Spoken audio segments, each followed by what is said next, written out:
Moa Solidaris va publicar el conte No vull ser un heroi. El projecte es va gestar fa 3 anys, el mateix dia que es presentava el conte al Teatre Principal en una conversa entre Pauls i els germans Sant Romà. El director de cinema, Joan Pous, es va posar en contacte amb nosaltres i ens va proposar de fer un curtmetratge. M'interessa molt la temàtica, la història i trobo que està molt ben trobada la manera d'explicar una cosa tan punyent, no tan difícil. Amb els que porten l'associació, que és Moa Solidaris, i vam dir, bueno, doncs som-hi. Hem hagut de fer un càsting nou, perquè en 2 anys els nens han crescut bastant. Està fent abans de rodar diverses trobades. Hola, em dic Martí Ribot, tinc 13 anys, i m'agafen per aquest curtmetratge, seria el meu primer cop que toco càmera. Dic Bruna Sarramià, tinc 11 anys i vaig a l'escola de teatre Èxit. M'agradaria molt sortir. Adéu! Em dic Bru, tinc 6 anys. Em dic Enzo Oliver, visc a Vilanova i la Geltrú. Som-hi! Max, què fas aquí? Has vist un nen corrent i rient? No hi ha ningú aquí. Rosa, diu així. Max, tranquil! Max, tranquil! Ala, si tu no tens ales. Encara no? Vale, doncs és millor això, vale? Vale. Va, fem-la des de l'inici. Què et passa? Estàs bé? Una amiga meva ha marxat. Em sembla que no tornarà. Ets l'Abril? La del moto? Sí, me'l vaig deixar quan em van canviar d'hospital.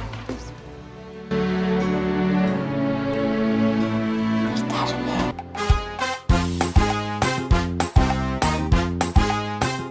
Va presentar un projecte a l'ICEC per rebre una subvenció. Aquesta subvenció es va aconseguir i a partir d'aquí va començar. Però això són 4, aquest petit conillet que tinc aquí, que és el Moakis, que és el 5è personatge, no? Que té un element màgic.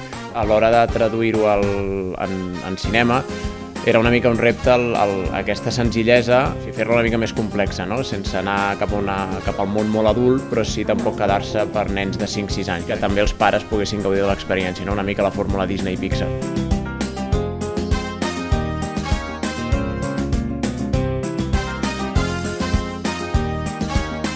Tenir cap mena de dubte on rodarem això, a l'Hospital Sant Joan de Déu, que just en aquell moment estaven fent obres per ampliar l'hospital i fer el nou Pediatric Cancer Center.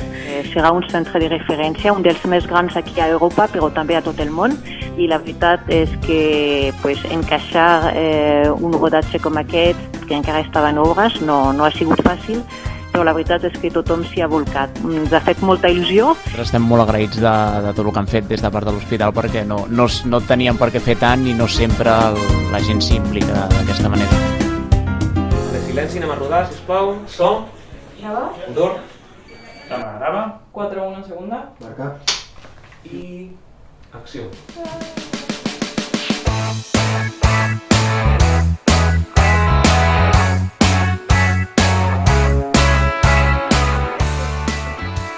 Vèiem que ens faltava alguna cosa, creiem que un buf no explicava el que hi ha al darrere, el per què feien tot això, no? I com es podia explicar? Doncs amb una història. És un projecte que es va anar fent gros a mesura que passava el temps. I que en el rodatge concentres en 3 dies, 2 anys i pico de feina, amb totes aquestes emocions al darrere, tota aquesta gent al final van acabar passant per l'hospital 80 o 90 persones diferents. Tots els figurants tenien alguna cosa a veure amb el càncer infantil, o eren metges, o eren infermeres, o eren pacients, o eren expacients. Vam voler que fos molt inclusiu. Nosaltres, la nostra associació és una petita associació, però n'hi ha moltes d'altres, que gràcies a totes aconseguim que l'Hospital Sant Joan de Déu ara mateix tingui més de 35 investigadors. La quantitat de gent implicada al darrere és incontable i clar, jo em sentia amb aquest pes, amb aquesta responsabilitat d'haver de moure tot això, amb tot el que significa també amb la part emocional que hi ha al darrere.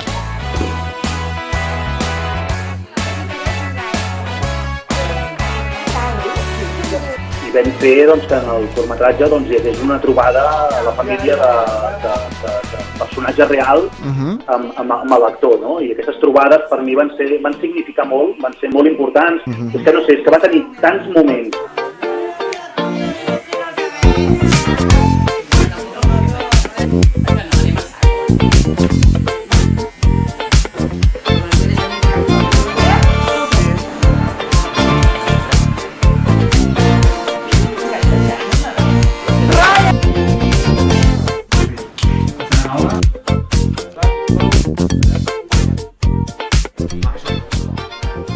Tenia un punt de rodatge molt professional amb les càmeres, els equips, l'equip humà, la gent, i alhora hi havia aquesta part més familiar de les famílies, de les associacions, de les petites històries que hi ha viscudes a darrere, que feien com una mescla, no sé, molt emocional. Sí. I també bonic perquè és com que a banda d'estar allà fent la nostra feina els 3 dies rodant, més els dies de muntatge previs, el desmuntatge i a més, crec que vam crear com una comunitat, no?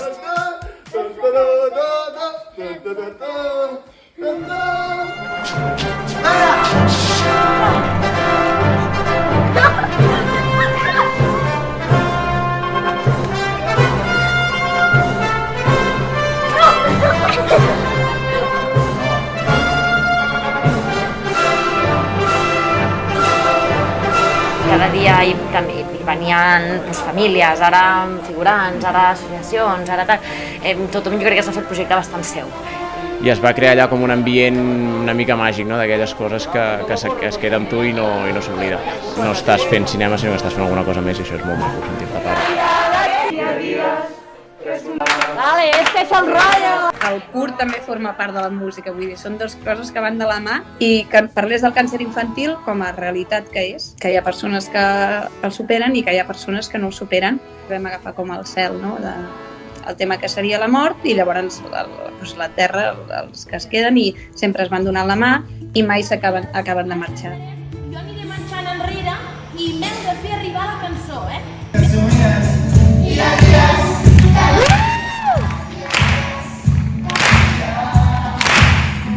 Borja i Mònica han acabat. Aviam, la crema. Crema catalana.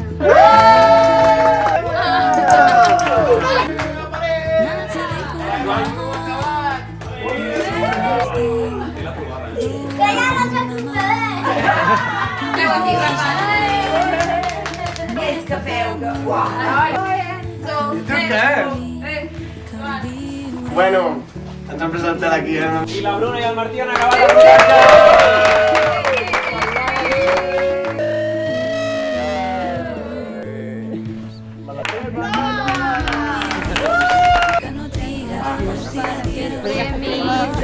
La crema catalana. Et fiquem en puesto.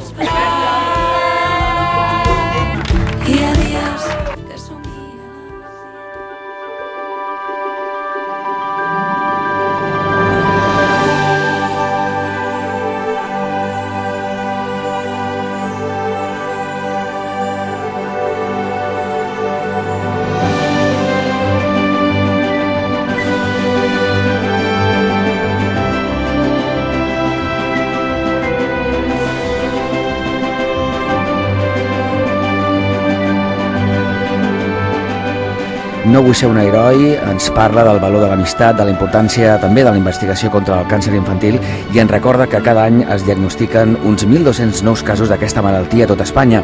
Una història que tenim aquí al llibre i que comença així. El Guille està trist. No sap explicar-ho gaire bé, però és molt estrany, perquè té moltes ganes de jugar i al mateix temps vol plorar. Creu que és ràbia, perquè vol jugar però no pot. Sí, és ràbia. No pot jugar perquè ha d'anar a l'hospital.